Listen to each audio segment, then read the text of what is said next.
3 weeks after the assassination attempt on the northern cliffs, Eidolon Reach had become quieter, not scared. There was a difference now. The settlers still laughed in the streets of Calder's Bay. Children still chased mist runners through public gardens. Construction still expanded daily across the continents. But underneath it all, people had started watching the skies. Security towers now stood hidden throughout the mountain regions.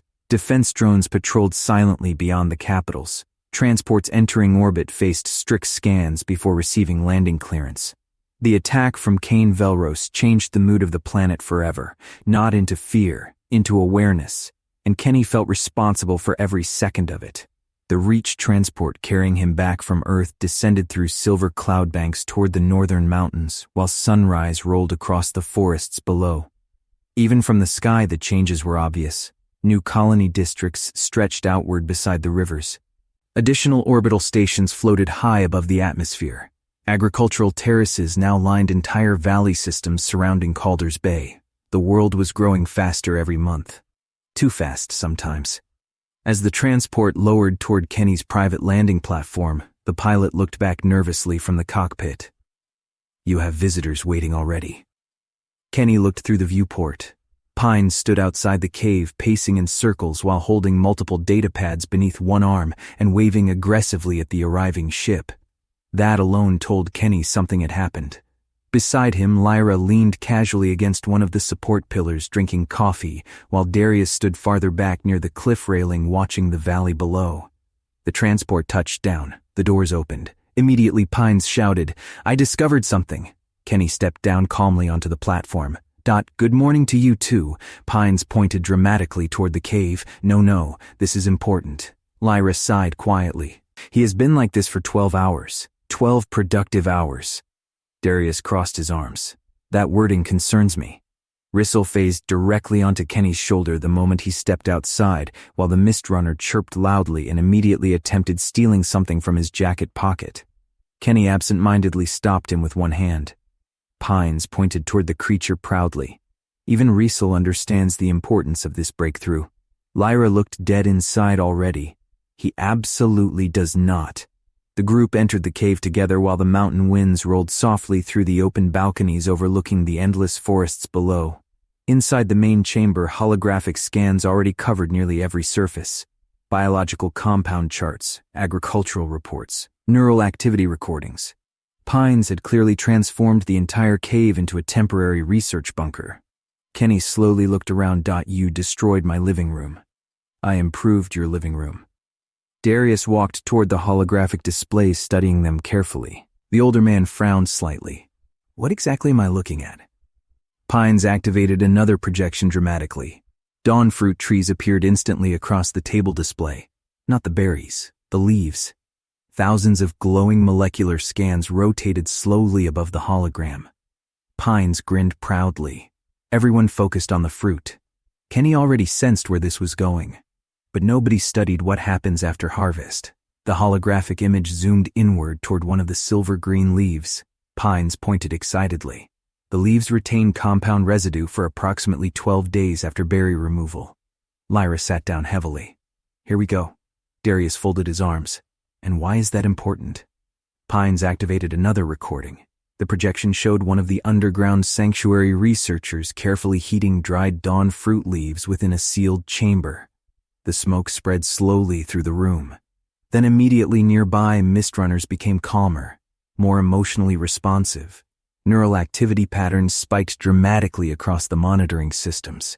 Darius blinked slowly. "Interesting." Pines looked dangerously excited now. "The leaves create atmospheric synchronization effects." Lyra rubbed her face. "Please explain that in normal person language." Pines inhaled proudly. "The smoke makes people and creatures emotionally resonate with each other temporarily." Silence. Rissel chirped loudly from Kenny's shoulder. Pines pointed at him. "See? He understands." Lyra stared flatly. "The space lemur does not understand molecular chemistry. You cannot prove that." Kenny stepped closer toward the projection, silently studying the data. The holograms continued displaying results: reduced aggression responses, improved trauma stabilization, temporary empathic synchronization, Another recording played showing former Eclipse survivors participating in controlled exposure trials within one of the Reach recovery centers. The subjects appeared calmer afterward, less tense, less violent. Darius looked genuinely unsettled now. Your planet accidentally developed psychological medicine. Pines pointed dramatically. And friendship smoke. Lyra physically threw a piece of bread at him. Pines continued proudly. The compounds are weaker than direct fruit consumption, but significantly easier to spread through atmosphere. Kenny's expression sharpened instantly. That part mattered. A lot. Weaponization potential. Pines immediately raised both hands. Potentially. Another pause, but unstable.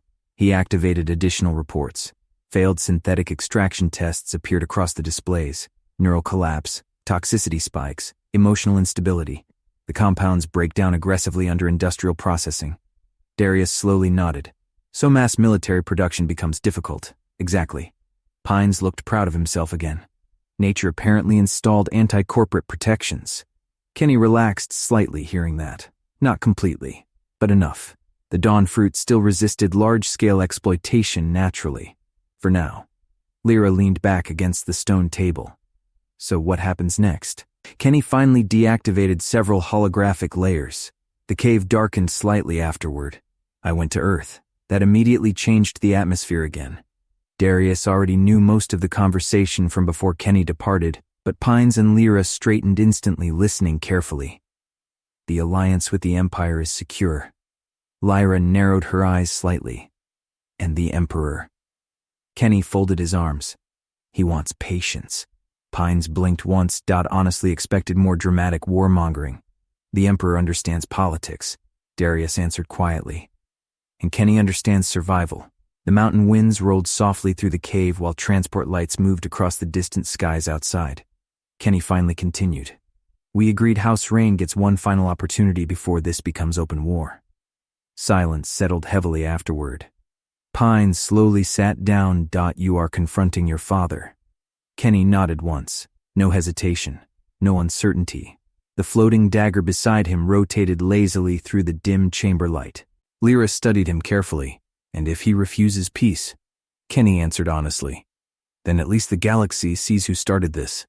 Darius quietly approved of that answer. The older man moved toward the open balcony overlooking the valley below while speaking softly. Your father will not expect diplomacy. Kenny walked beside him. He will expect weakness. Another pause. And that will be his mistake.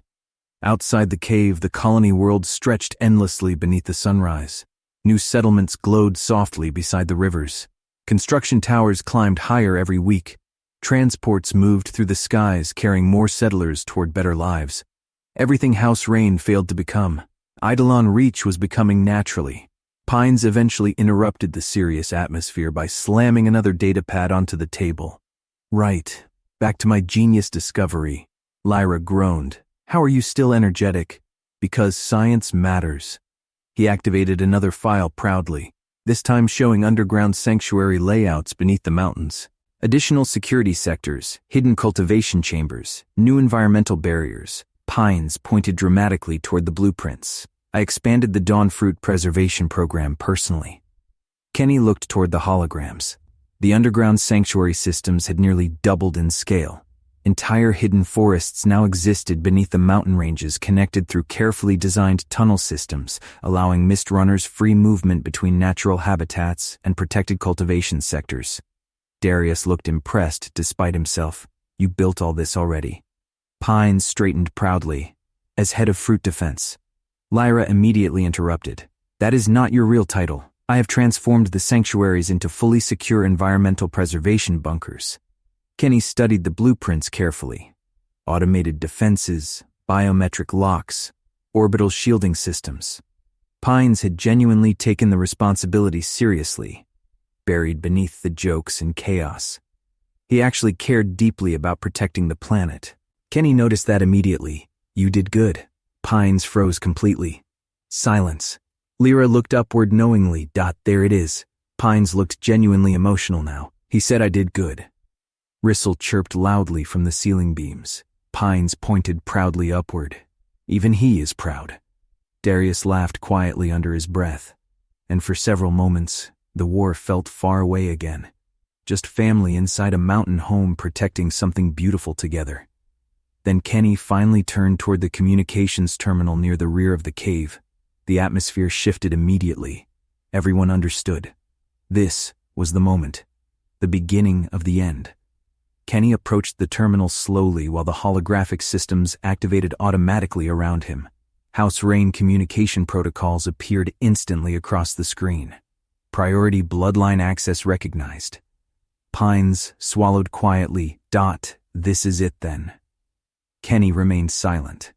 The terminal lights reflected softly across his face while the floating dagger beside him slowed almost completely. Thinking, calculating. Darius watched from the balcony entrance carefully. The older man understood better than anyone what this message truly meant. Not just a conversation request, a crossroads, one final chance before blood spilled across worlds. Kenny finally began typing. Simple wording, formal wording. No threats, no insults, no politics. Just truth. Requesting formal private audience with Lord Rain of House Rain. Direct bloodline discussion. Priority immediate. Nothing more, nothing less. The message sat glowing across the terminal for several long seconds before Kenny finally pressed send. Transmission successful. Silence settled across the cave afterward. Heavy silence. Outside the mountain home, the twin suns